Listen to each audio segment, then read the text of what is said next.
ঝটপট chicken sauce বানানোর জন্য এখানে আমি 400 গ্রাম পরিমাণে মুরগির বুকের মাংস ভালোভাবে ধুয়ে পরিষ্কার করে পানিটা ঝরিয়ে একটা ব্লেন্ডার মগে নিয়ে নিয়েছি। এখন এটা আমি একটু ব্লেন্ড করে নিচ্ছি। তো প্রথমে এটা আমি একটু ব্লেন্ড করে নিলাম। এখানে আমি স্বাদমতো লবণ, 1 চা চামচ টালা শুকনো মরিচের গুঁড়ো, 1/2 চা চামচ গোলমরিচের গুঁড়ো, 1 টেবিল চামচ আদা রসুন বাটা, 2 টেবিল চামচ পরিমাণে ময়দা, 2 টেবিল চামচ পরিমাণে কর্নফ্লাওয়ার, একটা ডিম দিয়ে এটা আমি আবার একটু ব্লেন্ড করে নিচ্ছি। তো ব্লেন্ড করে তারপর এটা আমি একটা বলের মধ্যে ঢেলে নিচ্ছি। তো বলের মধ্যে ঢেলে নিয়ে এখন এগুলোতে আমি সস তৈরি করে নিব। তো এই সসেসটা তৈরি করার সময় হাতে অবশ্যই একটু তেল লাগিয়ে নিতে হবে, কারণ এটা অনেকটাই আঠালো থাকে।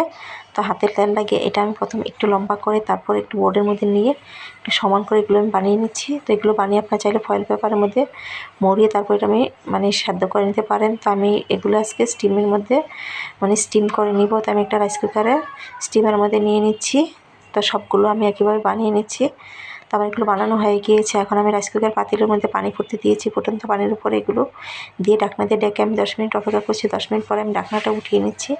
আর এরই মধ্যে আমার চিকেন সসেসগুলো হয়ে গিয়েছে। এখন আমি উঠিয়ে সাথে সাথে একদম ঠান্ডা পানির মধ্যে দিয়ে দিচ্ছি। ঠান্ডা পানির মধ্যে দিয়ে কিছুক্ষণ এগুলো আমি রেখে ঠান্ডা করে তারপর আমি নামিয়ে পরিবেশন করছি। আর এগুলো যখন বাচ্চারা খেতে চাইবে এগুলো বেজে দিতে পারেন। বাচ্চাদের অনেক বেশি পছন্দের একটা চিকেন সসেস। আমার সসেসগুলো তৈরি করা হয়ে গিয়েছে। চাইলে এগুলো ডিপ ফ্রিজে সংরক্ষণ করে রাখতে